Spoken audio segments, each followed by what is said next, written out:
मङ्गलमय भगवान प्रभु परमात्मा साम्ब सदाशिवलाई प्रणाम गर्दै, माता स्वस्थानी भगवतीका श्री चरण कमलमा प्रणाम गर्दै, साथै ज्ञानमार्ग टिभीको माध्यमद्वारा हामीलाई हेरेर सुनेर साथ दिइरहनुहुने सम्पूर्ण श्रद्धालु भक्तजनहरूलाई प्रणाम गर्दै आउनुहोस् सदाझैँ श्री स्वस्थानी व्रत कथा अन्तर्गत आजको कथालाई शुभारम्भ गरौँ। हिजो हामीले 21 अध्यायको कथा श्रवण गरेका थियौँ भने आज हामी 22 अध्यायको कथा श्रवण गर्नेछौँ, जसमा सप्तऋषि व्रतोपदेश उपाख्यानको बारेमा वर्णन गरिएको छ। ध्यान दिएर कथा श्रवण गर्नुहोला। कथा श्रवण गर्नुहुने सम्पूर्ण श्रद्धालु भक्तजनहरूले हातमा चन्दन अक्षता फूल लिएर हात जोडेर बस्नुहोला। यं ब्रह्मा वरुणेन्द्र रुद्र मरुतः स्तुन्वन्ति दिव्यैस्तवैर् वेदैः साङ्गपदक्रमोपनिषदैर् गायन्ति यं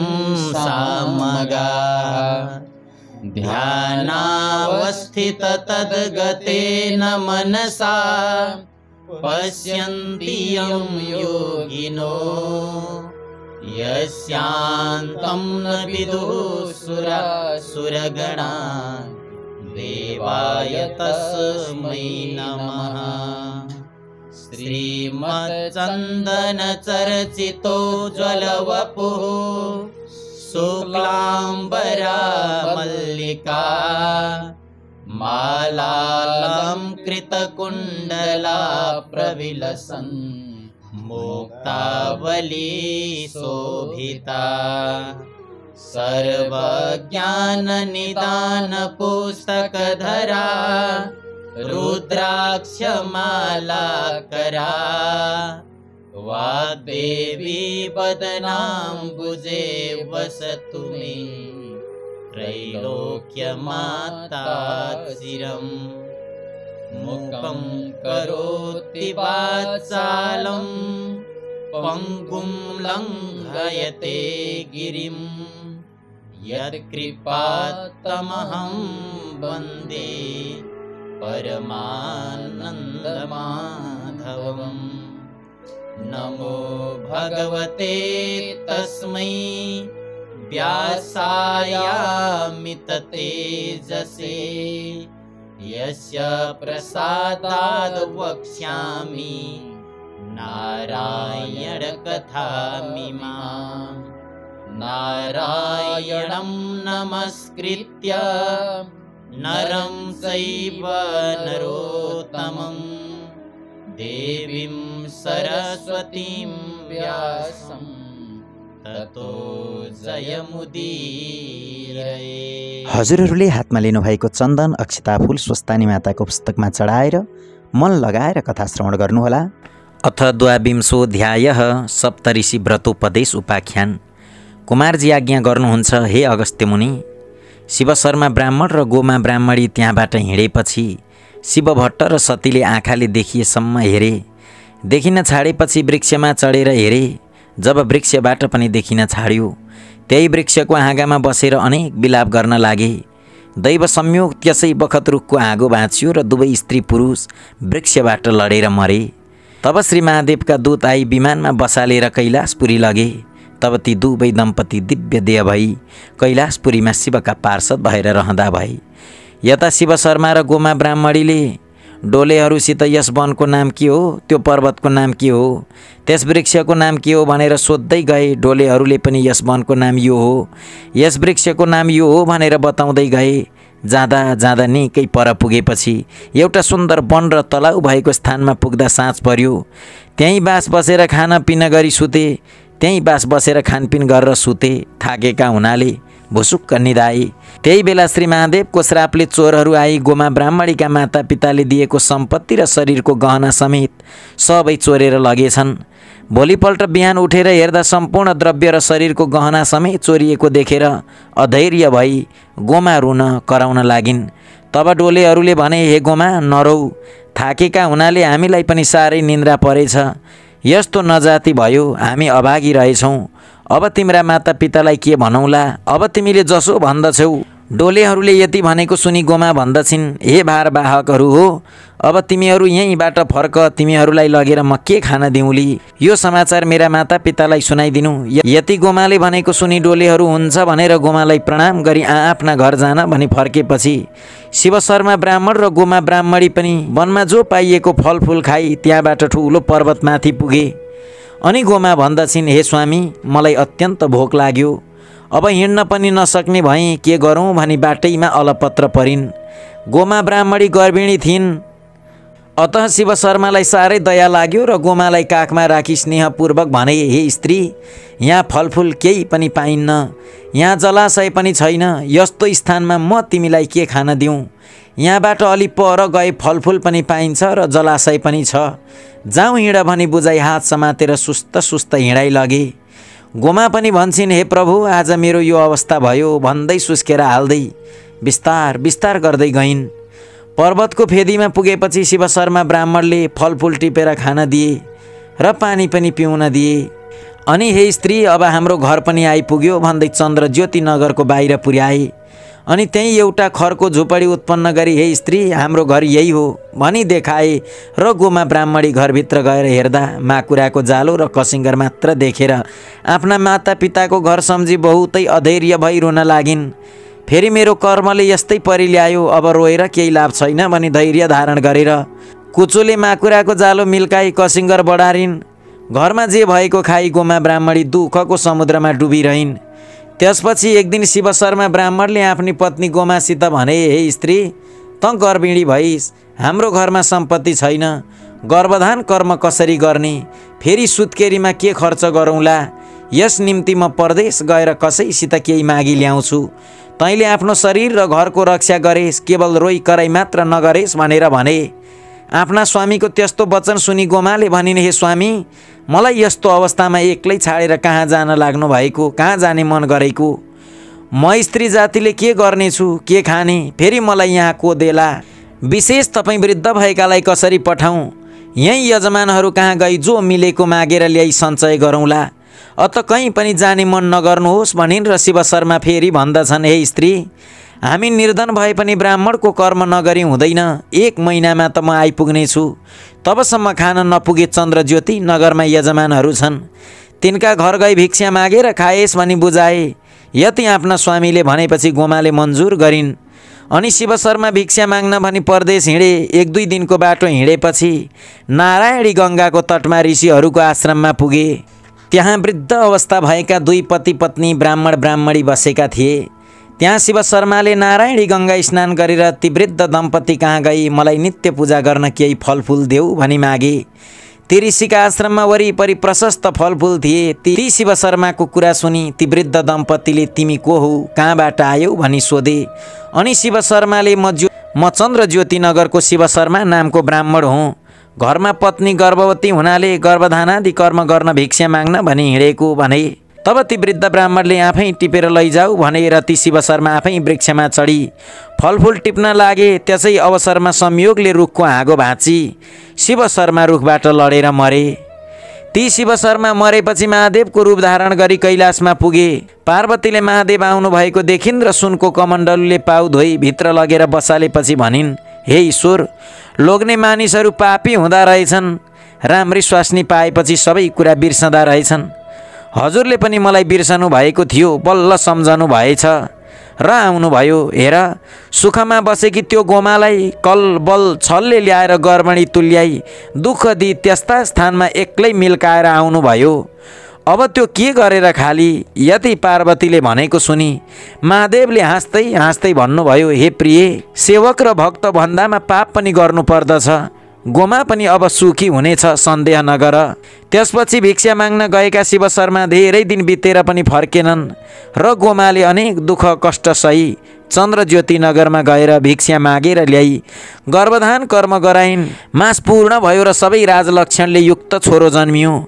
गोमाले चन्द्रज्योति नगरबाट ब्राह्मणहरू डाकी ब्राह्मणका मर्यादाले नामाकरण गराइन्। ती ब्राह्मणहरूले ज्योतिषशास्त्र विचार गरेर नवराज नाम राखिदिए। घर जाने बेलामा हे गोमा यो बालक सबै राजलक्षणले युक्त छ र राजा पनि हुन सक्दछ र तिमीलाई सुख सन्तोष दिनेछ। यसमा शङ्का नमाने। यति ब्राह्मणहरूको वचन सुनि गोमाले मनमा आनन्द मानी श्रद्धा साथ भोजन दक्षिणा दिई बिदा गरिन्। त्यसपछि बालकलाई गोमाले अर्काको ढिकी जाँतो गरी धागो काटेर पालन पोषण गरिन्। नवराज बालक पनि शुक्ल पक्षका चन्द्रमा जस्तै प्रतिदिन बढेर अलि ठुलो भई खेल्न जाँदा मित्रहरूले जे भने पनि सुनिरहन्थे, झगडा गर्दैनथे। खेलिसकेर सरासर घर आउँथे। आमाले जो दिएको खाएर सन्तोषले रहन्थे। आफ्नो छोराको स्वभाव देखेर गोमा प्रसन्न भई यजमानहरू कहाँ गएर भनिन्, हे यजमानहरू हो, मेरो छोरो नवराज आफ्ना साथीहरूसँग खेलेर घर आउँछ। खान देऊ पनि भन्दैन, किन दिनौ पनि भन्दैन, रिस पनि गर्दैन, यो मिठो यो नमिठो पनि भन्दैन, दिए खान्छ, नदिए चुप लागेर बसिरहन्छ। फेरि मेरा स्वामी पनि घरमा छैनन्, सम्पत्ति पनि छैन। सबै यजमानहरूका दयाले जिनतिन एक छाक खाएर बाँचिरहेकी छु। अब त्यसको चुडा कर्म र व्रतबन्धादि कसरी गरिदिउँ भन्ने चिन्ता लागिरहेछ। गोमाको त्यस्तो वचन सुनेर यजमानहरूले आफ्नो श्रद्धाले जो सकेका दिएर गोमाले सम्पूर्ण सामग्री तयार पारी ब्राह्मणहरूलाई डाकेर नवराजको चुडा कर्म र व्रतबन्ध गरिदिन्। अनि वेद पुराण आदिको शिक्षा दिलाइन्।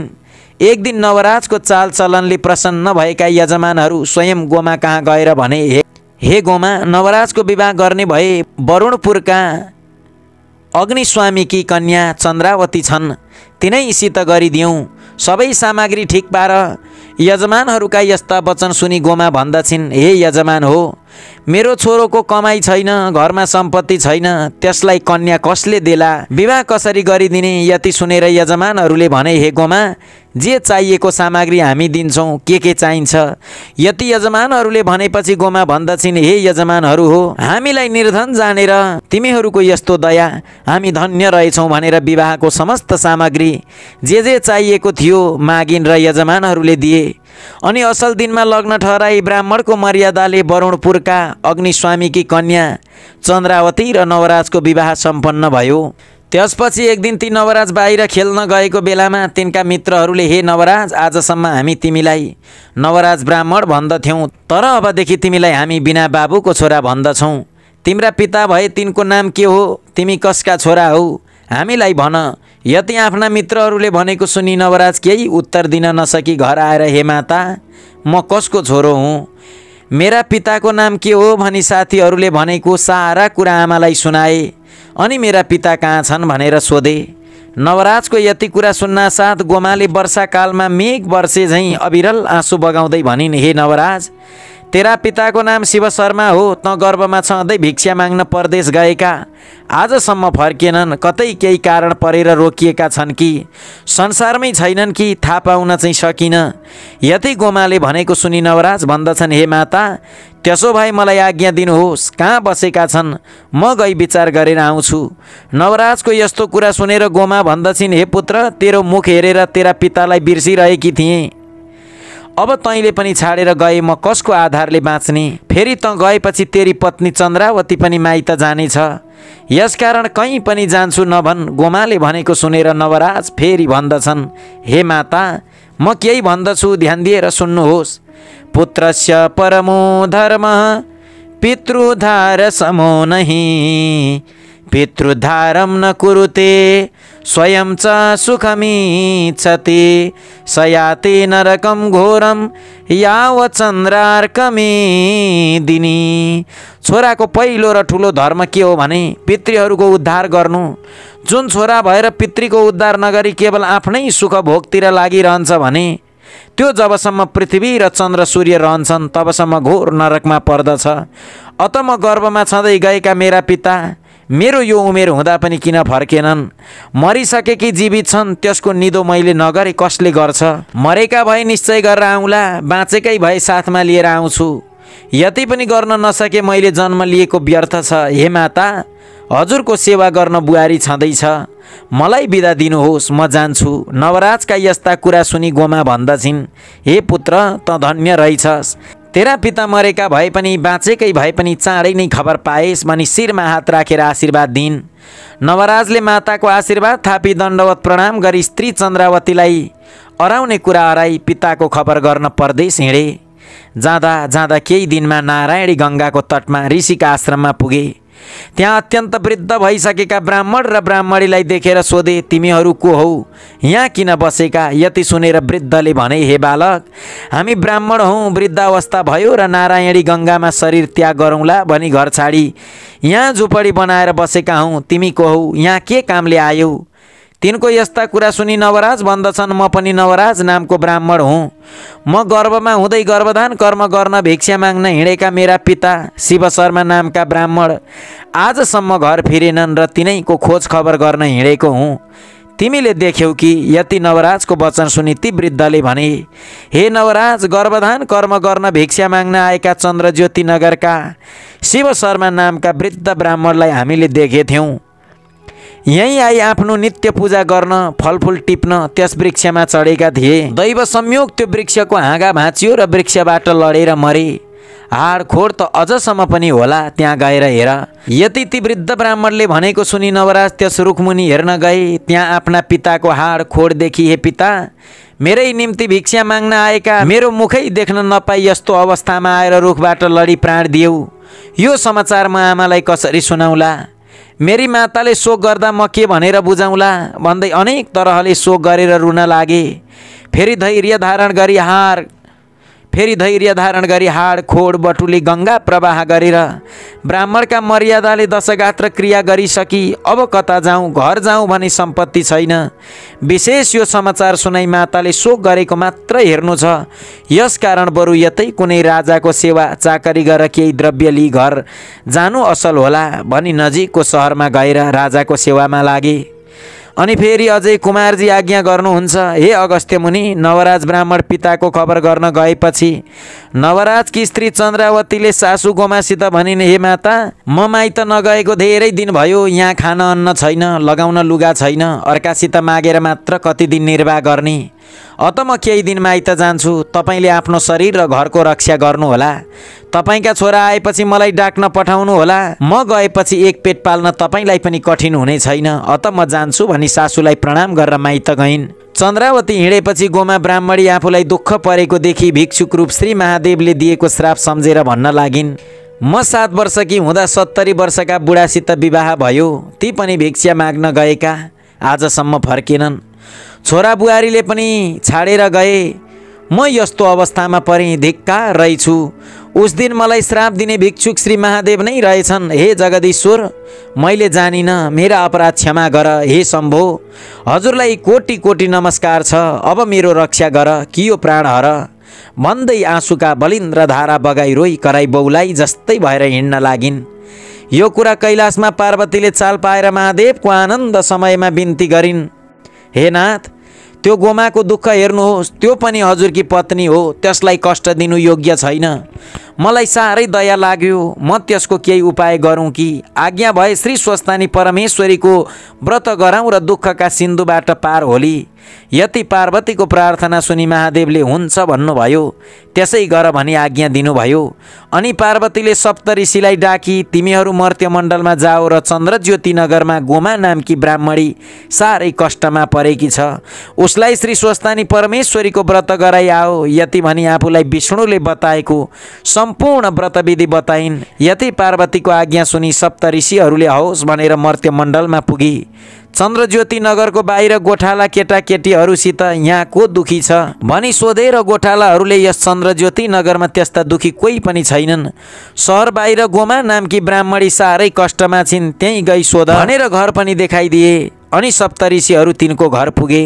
गोमाले पनि सप्तऋषिहरूलाई देखेर प्रणाम गरी भित्र लगेर पिरामा बसाली, हे ऋषिश्वर हो, म यस्ती पापिनीका घरमा आई के कामले दर्शन दिनुभयो? आज्ञा होस् भनेर भनिन्। र सप्तऋषिहरूले भने, हे गोमा, तिमी साह्रै नै दुखी हुनाले श्री स्वस्थानी परमेश्वरीको व्रत गराउन आयौँ।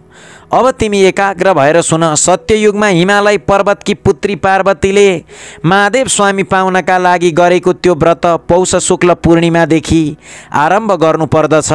हात खुट्टाका नङ काटी पवित्र भई एक भक्त रही एक चित्त गरी नित्य मध्याह्न कालमा श्री महादेवको पूजा गर्नु। माघ शुक्ल पूर्णिमाको दिन अष्टोत्तर 100 रोटी, अष्टोत्तर 100 अक्षता, अष्टोत्तर 100 जात जातका फुल र नाना उपचार तयार गरी आरसीमा ओमकार लेखी गङ्गा जलले स्नान गराएर रक्तचन्दन, श्रीखण्ड, सिन्दुर, पुष्पमाला, वस्त्र, धूप, दीप र नैवेद्य, मेवा, मिष्टान्न, कस्तुरी भेटी चढाई श्री स्वस्थानी परमेश्वरीको पूजा गरेर कथा सुन्नु।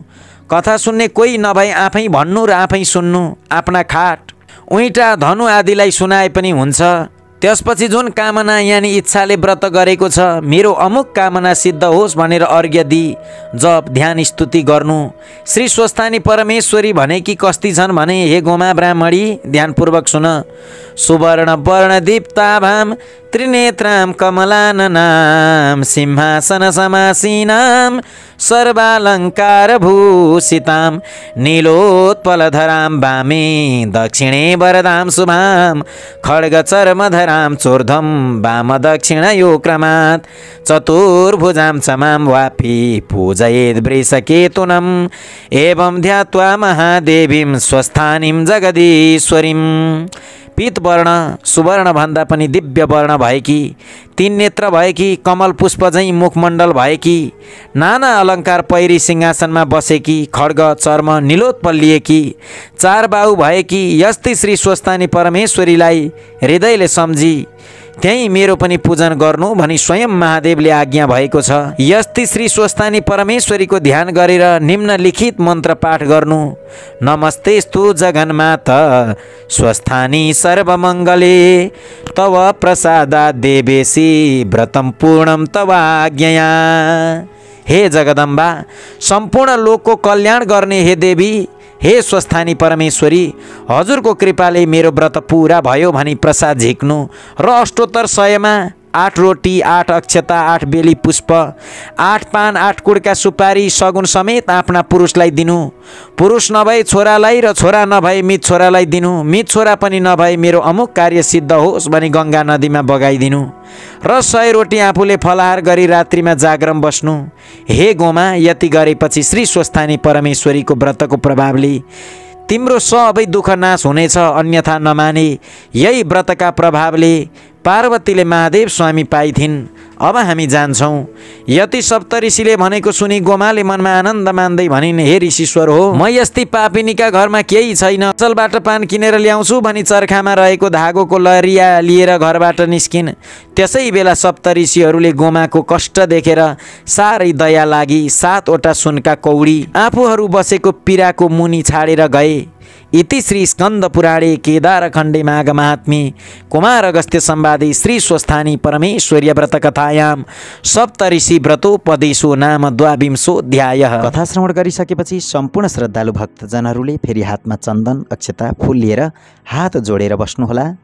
उपनयतु मङ्गलं वः सकल जगन् मङ्गलालयः श्रीमान् दिनकर किरण निबोधित नवनलिन दल निवेक्षणः कृष्णः काले वर्षतु पर्जन्यः पृथिवी सस्यशालिनी देशोऽयं क्षोभरहितो ब्राह्मणाः सन्तु निर्भयाः अपुत्रः पुत्रिणः सन्तु पुत्रिणः सन्तु पौत्रिणः निर्धनः सधनः सन्तु जीवन्तु शरदां शतम् तत्रैव गङ्गा यमुना च तत्र गोदावरी सिन्धु सरस्वती च तीर्थानि सर्वाणि वसन्ति तत्र यत्राच्युतोदारकथा प्रसङ्गः या कुन्देन्दुतुषारहारधवला या शुभ्रवस्त्रावृता या वीणावरदण्डमण्डितकरा या श्वेतपद्मासना या ब्रह्माच्युत शङ्कर प्रभृतिभिर्देवैः सदा वन्दिता सा मां पातु सरस्वती भगवती निःशेषजाड्यापहा कायेन वाचा मनसेन्द्रियैर्वा बुद्ध्यात्मना वा प्रकृति स्वभावात् करोमि यद्यत् सकलं परस्मै नारायणायेति समर्पयेत् तत्। हजुरहरूले हातमा लिनुभएको चन्दन अक्षता फूल श्री स्वस्थानी माताको पुस्तकमाथि चढाउनुहोस् र देब्रे हातले दाहिने कान दाहिने हातले देब्रे कान समाएर पुस्तक ढोग्नुहोला र सबैले एकै स्वरमा जयकार लगाउनुहोला। भन्नुहोस् सबैले श्री स्वस्थानी माताको